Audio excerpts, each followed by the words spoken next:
ಎಲ್ಲರಿಗೂ ನಮಸ್ಕಾರ. ಸಬಿ ರುಚಿಗೆ ಸ್ವಾಗತ. ನಾನಿವತ್ತು ನಿಪ್ಪಟ್ಟು ಮಾಡ್ತಾಯಿದ್ದೀನಿ. ತುಂಬಾ ಈಸಿಯಾಗಿ ಮಾಡ್ಕೋಬೋದು. ತುಂಬಾ ಗರಿಯಾಗಿ ತುಂಬಾ ಟೇಸ್ಟಿಯಾಗಿ ನಾವು ಈ ನಿಪ್ಪಟ್ಟನ್ನು ಮನೆಯಲ್ಲೇ ರೆಡಿ ಮಾಡ್ಕೋಬೋದು. ಅಂಗಡಿಯಲ್ಲಿ ಸಿಕ್ಕುವ ನಿಪ್ಪಟ್ಟಕ್ಕಿಂತ ನಾವು ಮನೆಯಲ್ಲೇ ಮಾಡಿರೋ ನಿಪ್ಪಟ್ಟಂತೂ ಸಖತ್ ಟೇಸ್ಟಿಯಾಗಿರುತ್ತೆ. ಬನ್ನಿ ಇದು ಹೇಗೆ ಮಾಡೋದು ಅಂತ ನೋಡೋಣ. ಅದಕ್ಕಿಂತ ಮುಂಚೆ ನೀವು ನಮ್ಮ ಚಾನಲ್ಗೆ ಹೊಸಬರಾಗಿದ್ದರೆ ಇವಾಗಲೇ ನೀವು ಸಬ್ಸ್ಕ್ರೈಬ್ ಮಾಡಿ, ಪಕ್ಕದಲ್ಲಿರುವ ಬೆಲ್ ಐಕನನ್ನು ಕೂಡ ಪ್ರೆಸ್ ಮಾಡಿ. ಅದು ಹೇಗೆ ಮಾಡೋದು ಅಂತ ನೋಡೋಣ. ಮೊದಲನೇದಾಗಿ ನಾನು ಇಲ್ಲಿ ಒಂದು ಮಿಕ್ಸಿ ಜಾರ್ ತಗೊಂಡಿದ್ದೀನಿ. ಅದಕ್ಕೆ ನಾನೊಂದು 2 ಟೇಬಲ್ ಸ್ಪೂನ್ ಆಗುವಷ್ಟು ಕಡಲೆ ಬೀಜವನ್ನು ಚೆನ್ನಾಗಿ ಹುರಿದು ಹಾಕ್ಕೊಳ್ತಾ ಇದ್ದೀನಿ. ಅದಕ್ಕೆ ಒಂದು 2 ಟೇಬಲ್ ಸ್ಪೂನ್ ಆಗುವಷ್ಟು ಕಡಲೆ ಪಪ್ಪನ್ನು ಕೂಡ ಹಾಕ್ಕೊಂಡಿದ್ದೀನಿ. ಇದಕ್ಕೇ ಸ್ವಲ್ಪ ಕರಿಬೇವಿನ ಸೊಪ್ಪನ್ನು ಹಾಕ್ಕೊಂಡು ಇದನ್ನು ತರಿತರಿಯಾಗಿ ಗ್ರೈಂಡ್ ಮಾಡ್ಕೊಳ್ಳೋಣ. ನೋಡಿ, ಇಲ್ಲಿ ಚೆನ್ನಾಗಿ ನಾನು ತರಿತರಿಯಾಗಿ ಇಲ್ಲಿ ಗ್ರೈಂಡ್ ಮಾಡ್ಕೊಂಡಿದ್ದೀನಿ. ಕಾಣಿಸುತ್ತಾರೆ ನಮಗೆ ತರಿತರಿಯಾಗಿರೋದು. ಈ ಥರ ಗ್ರೈಂಡ್ ಮಾಡಿಕೊಂಡ್ರೆ ಸಾಕು. ಇವಾಗ ಒಂದು ಮಿಕ್ಸಿಂಗ್ ಬೌಲ್ ತಗೊಂಡಿದ್ದೀನಿ. ಅದಕ್ಕೆ ನಾನು 1 ಕಪ್ ಆಗುವಷ್ಟು ಅಕ್ಕಿ ಹಿಟ್ಟನ್ನು ಹಾಕ್ಕೊಂಡಿದ್ದೀನಿ. ಒಂದು 2 ಟೇಬಲ್ ಸ್ಪೂನ್ ಆಗುವಷ್ಟು ಕಡಲೆ ಹಿಟ್ಟನ್ನು ಹಾಕ್ಕೊಂಡಿದ್ದೀನಿ. ಆಮೇಲೆ ನಾನು ಗ್ರೈಂಡ್ ಮಾಡಿ ಮಸಾಲ ರೆಡಿ ಮಾಡಿ ಇಟ್ಕೊಂಡಿದ್ದೀನಲ್ಲ, ಪೌಡರ್ ಕಡಲೆ ಬೀಜದ್ದು, ಅದನ್ನು ಕೂಡ ಇದಕ್ಕೇ ಸೇರಿಸ್ಕೊಳ್ತಾ ಇದ್ದೀನಿ. 1 ಸ್ಪೂನ್ ಆಗುವಷ್ಟು ಎಳ್ಳು ಕೂಡ ಹಾಕ್ಕೊಂಡಿದ್ದೀನಿ.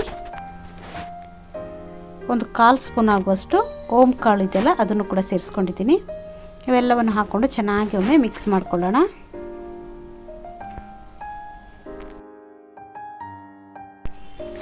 ಇದಕ್ಕೆ ನಾನು ಒಂದು 2 ಸ್ಪೂನ್ ಆಗುವಷ್ಟು ಖಾರದ ಪುಡಿಯನ್ನು ಸೇರಿಸ್ಕೊಂಡಿದ್ದೀನಿ. ಖಾರ ನಿಮಗೆ ಜಾಸ್ತಿ ಬೇಕಂದರೆ ಜಾಸ್ತಿ ಹಾಕ್ಕೋಬೋದು. ರುಚಿಗೆ ತಕ್ಕಷ್ಟು ಉಪ್ಪನ್ನು ಕೂಡ ಸೇರಿಸ್ಕೊಂಡಿದ್ದೀನಿ. ಎಲ್ಲವನ್ನು ಹಾಕ್ಕೊಂಡು ಒಮ್ಮೆ ಚೆನ್ನಾಗಿ ಇದನ್ನು ಮಿಕ್ಸ್ ಮಾಡ್ಕೋಬೇಕು. ನೋಡಿ, ಇವಾಗ ಎಲ್ಲವನ್ನು ಚೆನ್ನಾಗಿ ಮಿಕ್ಸ್ ಮಾಡ್ಕೊಂಡಿದ್ದೀನಿ. ಇವಾಗ ನಾನು ಇದಕ್ಕೆ 1 ಸ್ಪೂನ್ ಆಗುವಷ್ಟು ಎಣ್ಣೆಯನ್ನು ಹಾಕ್ಕೊಂಡಿದ್ದೀನಿ. ಬಿಸಿ ಆಗಿರುವಂಥ ಎಣ್ಣೆಯನ್ನು ಇಲ್ಲಿ ನಾನು ಸೇರಿಸ್ಕೊಂಡಿರೋದು. ಆವಾಗ ನಮಗೆ ಇಲ್ಲಿ ನಿಪ್ಪಟ್ಟು ಗರಿಯಾಗಿ ಬರುತ್ತೆ. ಹಾಕ್ಕೊಂಡು ಎಣ್ಣೆಯನ್ನು ಹಾಕ್ಕೊಂಡು ಚೆನ್ನಾಗಿ ಒಮ್ಮೆ ಕೈಯಲ್ಲಿ ಮಿಕ್ಸ್ ಮಾಡ್ಕೊಳ್ಳೋಣ. ಇವಾಗ ನಾನು ಇದಕ್ಕೆ ಸ್ವಲ್ಪ ನೀರನ್ನು ಹಾಕ್ಕೊಂಡು ಇದನ್ನು ಕಲಿಸ್ಕೊಳ್ಳೋಣ. ಒಂದು ಚಪಾತಿ ಹಿಟ್ಟಿನ ಹದಕ್ಕೆ ನಾವು ಇದನ್ನು ನಾದ್ಕೊಂಡ್ರೆ ಸಾಕು.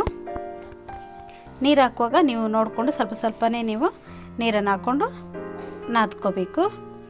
ಇದು ತುಂಬ ಸಾಫ್ಟಾಗಿಯೂ ಇರಬಾರ್ದು, ತುಂಬ ಗಟ್ಟಿನೂ ಇರಬಾರ್ದು. ಆ ಥರ ನಾವು ಇದನ್ನು ನಾದ್ಕೋಬೇಕು. ನೋಡಿ, ಇಲ್ಲಿ ಈ ಥರ ನಾನು ಚೆನ್ನಾಗಿ ನಾದ್ಕೊಂಡು ಇಟ್ಕೊಂಡಿದ್ದೀನಿ. ನೋಡಿ, ಇಷ್ಟು ಸಾಫ್ಟಾಗಿದ್ದರೆ ಸಾಕು. ಇವಾಗ ನಾವು ನಿಪ್ಪಟ್ಟನ್ನು ತಟ್ಕೊಳ್ಳೋಣ. ನೋಡಿ, ಒಂದು ಚಿಕ್ಕ ಉಂಡೆಗಳನ್ನಾಗಿ ಮಾಡ್ಕೊಂಡಿದ್ರೆ ನೀಟಾಗಿ ತಟ್ಕೋಬೇಕು.